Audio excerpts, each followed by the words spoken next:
Saludos amigos y bienvenidos a su espacio, Conversando con el Doctor. Unos minutos dedicados a compartir conocimientos y recomendaciones para llevar una vida más saludable. Quédese con nosotros.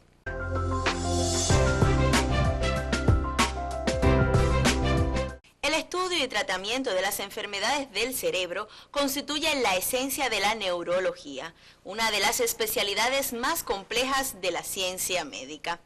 A solicitud de algunos televidentes, esta tarde conversaremos sobre una de estas dolencias, que estamos seguros aprenderemos cosas muy interesantes. Hoy conversaremos sobre la enfermedad de Parkinson.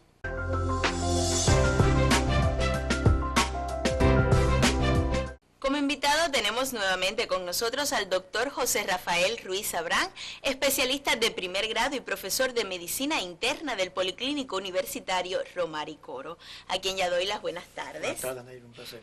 Profesor, para comenzar ya con el tema de esta tarde, ¿qué es la enfermedad de Parkinson? Bueno, antes de hablar directamente del concepto de esta enfermedad, voy a decirte algo curioso. Fue en 1817 que casi por azar, un médico inglés llamado James Parkinson presentó al colectivo de la universidad 6 pacientes que venía tratando hace un tiempo y en los cuales había notado trastornos en los movimientos y en la postura, llamándolo en aquel momento parálisis agitante. Con el decursar del tiempo, esta enfermedad descrita en ese año de 1817 se le llamó enfermedad de Parkinson, en honor precisamente a este galeno que descubrió los síntomas de esta enfermedad. ¿Qué cosa es la enfermedad de Parkinson? El Parkinson es una enfermedad neurológica, crónica, degenerativa, que causa un deterioro progresivo de los movimientos, de la marcha, de la postura y de otros aspectos de la actividad neurológica. O sea que es una enfermedad crónica que evoluciona lentamente, pero que no tiene una solución definitiva con ningún tratamiento, o sea que es degenerativa y progresiva. Entonces, profesor, ¿en qué consiste esta enfermedad? Bueno, vamos a tratar de explicar de forma sencilla algo que es bastante complicado, incluso para la ciencia. En el cerebro existe un grupo de neuronas que producen una sustancia que se llama dopamina. La dopamina es un mediador químico que facilita la función de otros grupos neuronales que se encargan de coordinar los movimientos, la postura, el tono muscular y otras tantas funciones más. Estas células o neuronas de la sustancia negra, como se le llama, que se deterioran, van muriendo en estos pacientes afectados de Parkinson de una forma precoz. Y lógicamente con el decursar del tiempo, la falta de dopamina a nivel del cerebro trae consigo el deterioro de estas funciones, entre las cuales te menciono la marcha, los movimientos, la fascia, o sea, la cara del paciente, la expresión facial, y trae como resultado la enfermedad de Parkinson. O sea, que es un trastorno interior del cerebro donde las células que producen dopamina empiezan a morir y esta sustancia empieza a disminuir dentro del cerebro, causando los trastornos que van ocurriendo lentamente a través de los años. Muy interesante, doctor. Pero ¿cuáles son los síntomas que presentan los pacientes que portan esta enfermedad? Mira, los síntomas son muchos, pero en realidad te puedo decir que son 3 fundamentales. El inicio del Parkinson, de la enfermedad, es bastante ambiguo, bastante difícil de precisar.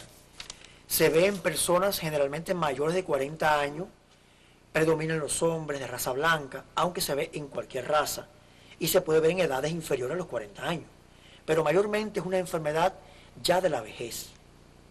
Esta enfermedad, el comienzo, como te decía, es un poco ambiguo, o sea, no se define de inicio los síntomas característicos de la enfermedad. Se define más bien un estado de cansancio, de depresión psicológica, que no se relaciona con nada hasta ese momento. Poco a poco, estos enfermos van notando pues torpeza para realizar movimientos delicados con los dedos, como abrocharse los cordones, abrocharse los botones de la camisa, actividades artesanales precisas se van haciendo imposibles de realizar.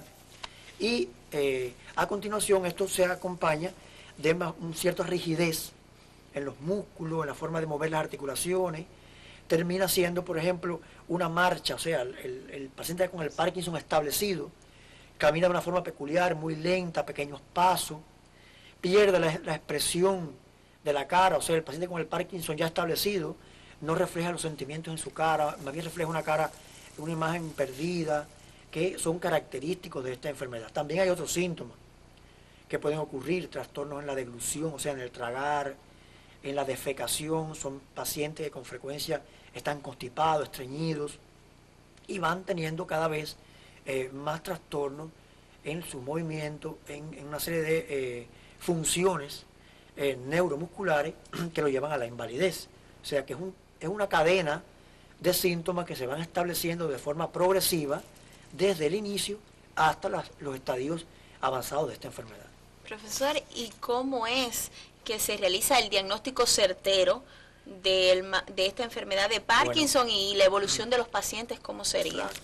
En primer lugar, es bueno saber que la enfermedad de Parkinson no se diagnostica con ningún análisis, ni ninguna prueba de imagen, ni ningún estudio neurofisiológico, ni ningún estudio químico, o sea que no depende su diagnóstico de un marcador biológico, de un estudio concreto, porque hasta el momento no se ha encontrado una manera de detectar la enfermedad por alguno de estos medios.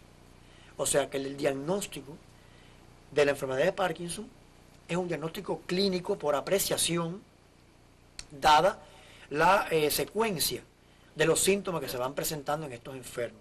Es una enfermedad que requiere de cierta experiencia para ser diagnosticada, porque puede confundirse con otras enfermedades propias de la vejez, incluso enfermedades también neurológicas que pueden confundirse en un inicio con el Parkinson, y se requiere experiencia para hacer el diagnóstico clínico de esta dolencia, que te repito, no depende de ningún estudio. Eso es muy importante. Olvidaba decirte algo, Navy, en cuanto a las causas del Parkinson. Hay estudios muy recientes que hablan de un factor ambiental, de una toxina ambiental que propicia el inicio de la enfermedad en estas personas. Y una de esas toxinas que ya se han estudiado son los pesticidas, o sea, las sustancias químicas que se utilizan para fumigar las plantas, para matar plagas en el campo, y algunas otras toxinas y gases tóxicos que también pueden ir deteriorando lentamente esta parte del cerebro que tiene que ver con la producción de la dopamina. O sea, no son estudios concluidos, pero ya hay muchos elementos para pensar que hay un factor ambiental importante, aparte del genético que también existe, y del envejecimiento natural que también contribuye a que estas neuronas pues comiencen a morir. Doctor, ¿y existe algún tratamiento efectivo para la enfermedad de Parkinson? Bueno, tratamientos existen. Desde que se descubrió la dopamina, la levodopa, perdón, a finales de los años 60, el tratamiento del Parkinson dio un vuelco total. O sea, esta sustancia, la L-dopa, que viene de distintas formas, es un compuesto similar a la dopamina que logra muy sutilmente penetrar al sistema nervioso central y ayuda muchísimo a estos pacientes a mejorar los síntomas de su enfermedad. También se utiliza la amantadina, el parkinsonil, la bromocriptina. Son medicamentos que se emplean que reducen los síntomas que se producen en los pacientes portadores de la enfermedad de Parkinson, pero no curan la enfermedad. O sea, como toda enfermedad crónica y degenerativa que te mencionaba al inicio, no tiene una cura definitiva, sino lo que hacen es retardar el avance de los síntomas y lograr que las personas vivan durante muchos años una vida aceptable a pesar de su minusvalía, que pueda, pues, por supuesto, hacerle tener una vida de relación bastante normal durante un buen tiempo. Ahora que usted habla de una vida de relación, ¿qué papel usted, qué importancia usted le ve al papel de la familia que tengan en su casa a un enfermo de Parkinson? Mira, David, todas las enfermedades neurológicas degenerativas que implican invalidez requieren un apoyo familiar muy grande.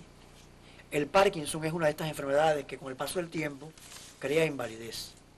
Y es muy importante que la familia comprenda al enfermo, lo ayude, lo apoye tanto material como emocionalmente para mantener una nutrición adecuada, una atención sistemática de su enfermedad. Eso es muy importante. Un paciente enfermo de Parkinson que no tenga atención familiar es un paciente que evoluciona muy mal y que sufre mucho. Pero cuando tiene el apoyo de su familia, o de alguna institución o del personal que los ayuda, es muy importante para estos enfermos tener ese apoyo para poder ganar en autoestima y poder pues sobrellevar su enfermedad. Muchísimas gracias, profesor, por el tema muy interesante que compartimos esta tarde aquí. Espero que nuestros amigos televidentes también lo hayan disfrutado y aprendido mucho de él. Ahora vamos a la segunda parte de este programa, al documental. ¿Con qué seguimos esta tarde? Bueno, pues seguimos viendo esta serie documental de un viaje al interior del cuerpo humano, que hemos oído opiniones muy favorables de los televidentes, porque en realidad es un material muy didáctico que por partes te va ilustrando cómo son los procesos del organismo desde la niñez hasta la vejez. O sea que es ilustrativo y no hemos querido eliminar ninguna parte del material porque en realidad es bastante positivo para conocer el cuerpo humano y lo vamos a seguir viendo posiblemente hasta el próximo espacio. Bueno, esperamos que los disfruten. Nuestras células se multiplican a una velocidad vertiginosa, no solo para incrementar su número en el organismo, sino también para sustituir tejidos deteriorados con versiones más nuevas, consistentes y de mayor tamaño. Es el mismo proceso de multiplicación celular el que sana las heridas.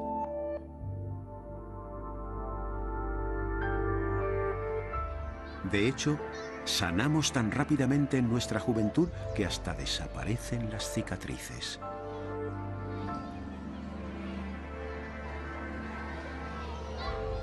La niñez es también el periodo en el que se expanden nuestros horizontes. Vamos interactuando cada vez con más personas. Pero este incremento en la sociabilidad nos expone a un riesgo mayor de infecciones. Afortunadamente, nuestro cuerpo dispone de todo un arsenal para defendernos de los gérmenes. Las cejas, las pestañas y los pelos de las orejas y de las narices atrapan las bacterias que flotan en el aire. El sudor, las lágrimas y las flemas las eliminan. Y la piel constantemente va arrojando las células muertas de la epidermis, deshaciéndose también de las bacterias. La boca es especialmente vulnerable. Descubrimientos recientes han demostrado que algunos de los agentes patógenos encontrados en la piel son tan nocivos que si recalaran en órganos tan vitales como el corazón, las consecuencias podrían ser fatales. Por suerte, el cuerpo dispone de un arma secreta. La saliva contiene lisocima, una enzima especialmente diseñada para aniquilar los microbios. Aunque diminutas, las glándulas salivales segregan aproximadamente 1,5 litros de saliva al día.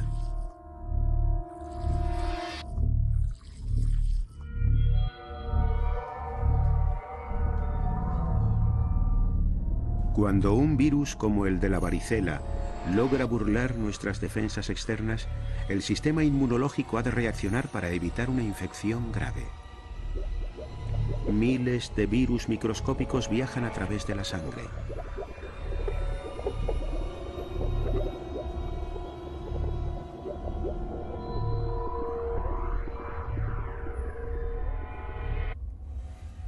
El virus invade una célula y realiza miles de copias de sí mismo.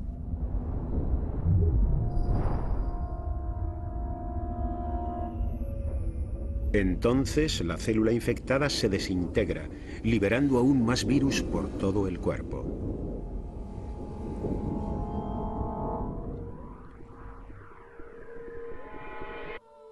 Los síntomas externos de la varicela son manchas en la piel y fiebre alta.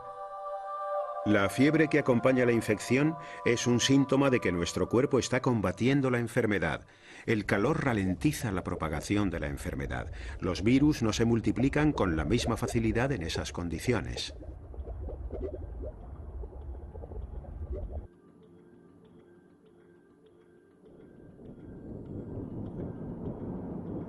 El sistema inmunológico entra en acción. Los glóbulos blancos o leucocitos se adhieren a las células infectadas y les inoculan proteínas tóxicas. Esto mata a la célula, pero también acaba con el virus.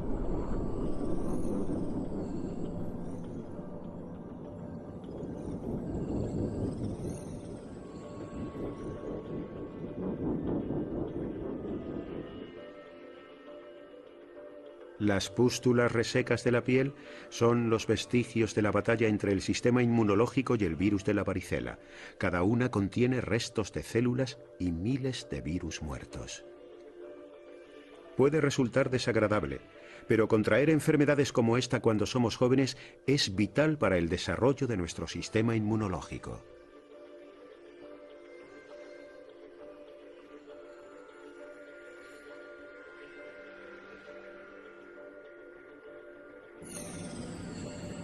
Nuestro organismo crea moléculas que identifican a los futuros virus. Estas son los anticuerpos. Antes los anticuerpos nos los suministraba la leche materna. Ahora los producimos nosotros mismos.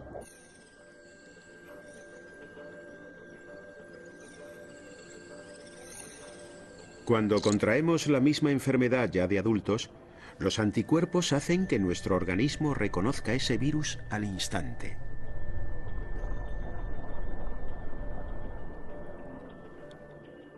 Los leucocitos acaban con ellos antes de que se hagan fuertes. Esto convierte a la niñez en el periodo ideal para las vacunaciones. Las vacunas son dosis inocuas de ciertos tipos de virus, como el de la rubéola, las paperas o la poliomielitis. Incitan al organismo a que fabrique anticuerpos, es decir, es como si estuviera infectado.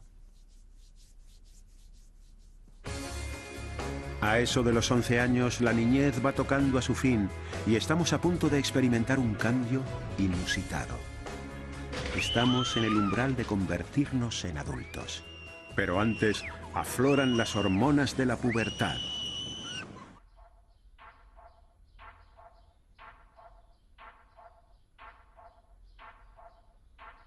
La adolescencia no se ajusta a unas reglas preestablecidas.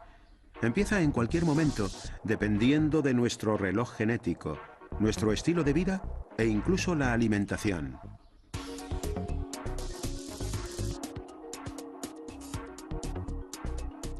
Tanto para los chicos como para las chicas, todo comienza en el cerebro.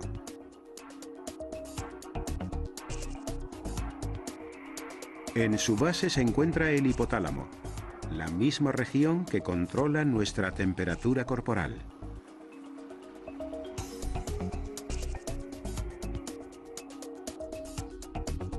La pubertad comienza cuando el hipotálamo libera una proteína llamada quispeptina por todo el cerebro. La quispeptina desencadena la producción de otras hormonas por todo el cuerpo.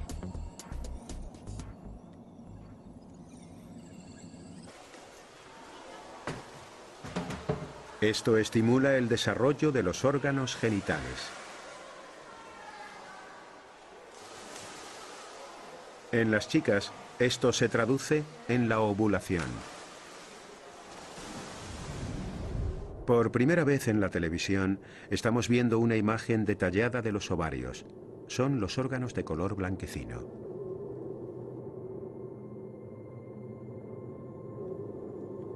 Estas imágenes únicas tomadas en una clínica de fertilidad en Gold Coast, Australia, muestran algo increíble.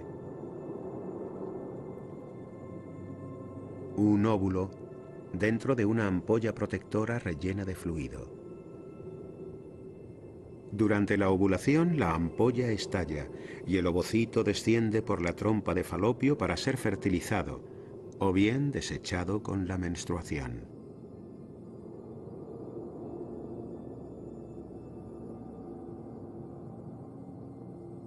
Con la llegada de la adolescencia, la ovulación empieza a producirse una vez al mes. Sin embargo, los ovarios desarrollan otro cometido igual de importante. Empiezan a liberar hormonas dentro de la corriente sanguínea, entre las que se encuentran los estrógenos. Tendrán unos efectos drásticos y duraderos en el desarrollo físico y emocional.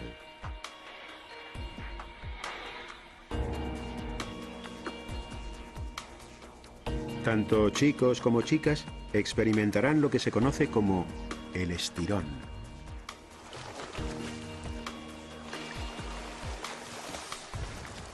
Y cada día, cuando nos miremos en el espejo, veremos una nueva cara reflejada.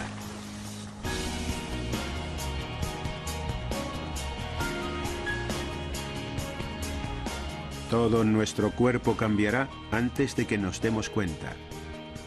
Las chicas se harán mujeres y los chicos hombres.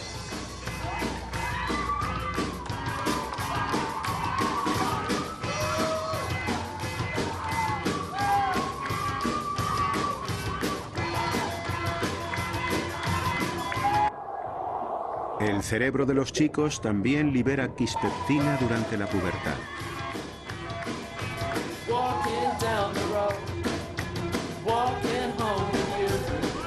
El torrente de nuevas hormonas estimula a los testículos, que empiezan a producir esperma. Los testículos a su vez multiplican por 10 su producción de testosterona, la hormona que convierte a los adolescentes en adultos.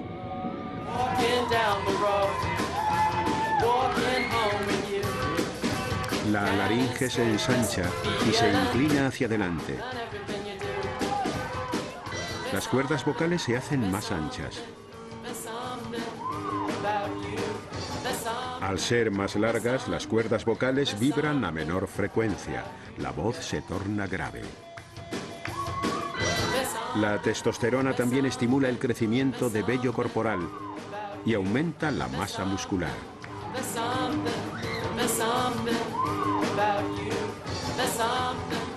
Estas son alteraciones que podemos ver y escuchar, pero también hay cambios en el interior. En el cerebro, las células nerviosas experimentan una reconexión masiva. El resultado es una transformación de nuestro estado de ánimo y de nuestro carácter. Ambos sexos sufren un torrente de nuevas emociones y una de ellas destaca sobre el resto. Por vez primera, ambos sexos encuentran atractivo al sexo opuesto. De dentro hacia afuera, nuestro organismo es invadido por nuevas sensaciones. Nuestro pulso se acelera y nuestra presión sanguínea se eleva.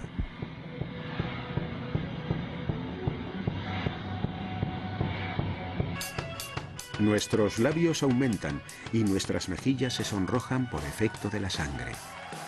Estas son señales de que deseamos a alguien. Y algunas veces, este deseo resulta ser mutuo. En la adolescencia, otro momento decisivo de nuestra vida es nuestro primer beso.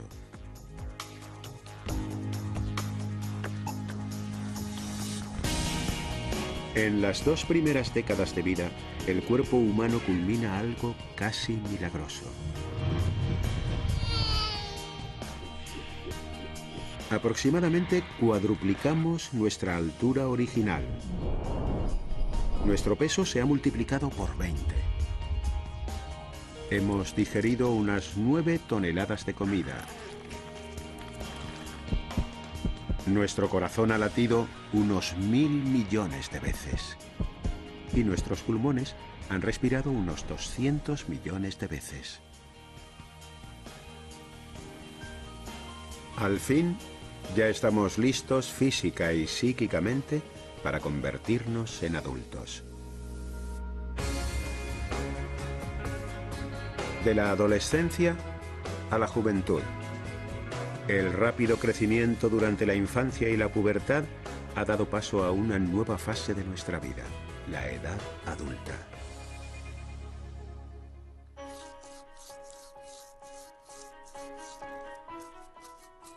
La juventud supone una época de culminación tanto por fuera como por dentro.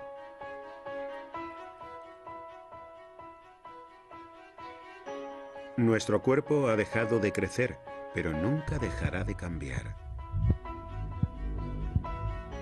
Billones de células configuran nuestros órganos y tejidos. Con el tiempo se van deteriorando o sufren daños. Nuevas células crecen y se dividen para reemplazar a las más viejas. Con el tiempo, órganos enteros son renovados. Cada 2 años, virtualmente adquirimos un nuevo cuerpo.